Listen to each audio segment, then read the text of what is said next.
C'est un cortège raccourci mais aussi rajeuni.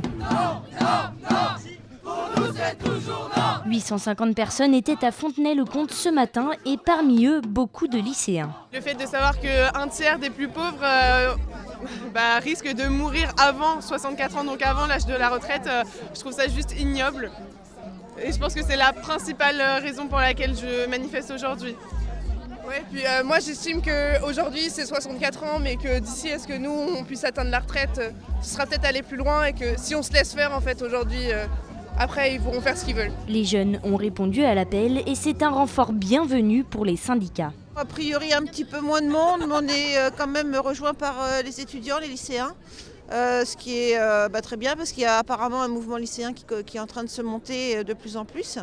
Voilà, mais en même temps, faire la grève, ça coûte à tout le monde, donc c'est difficile aussi de continuer à venir manifester. Alors un petit peu moins de monde, mais beaucoup de jeunes. La première mobilisation, il y avait beaucoup de fonctionnaires. La deuxième, beaucoup de gens du privé. Et là, beaucoup de jeunes.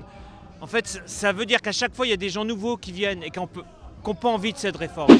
À La Roche-sur-Yon, en début d'après-midi, le cortège était plus imposant. Ici, les jeunes se fondent un peu plus dans la masse, mais ils sont bien présents. Pour pouvoir avoir une retraite un jour déjà. Objectif lycée vide.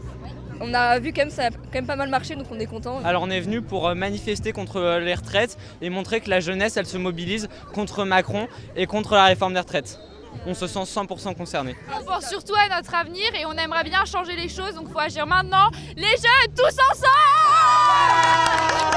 Pour les syndicats, cette mobilisation lycéenne symbolise l'ampleur du mouvement de contestation. Oui, il y a aussi des jeunes, il y a tous les âges, il y a tous les types de travailleurs du secteur privé, des petites entreprises, des grosses entreprises, de la fonction publique aussi, parce que tout le monde est concerné par cette réforme qui est injuste et brutale. Et pour ceux qui n'ont pas pu se déplacer aujourd'hui, un 4e rassemblement est programmé samedi.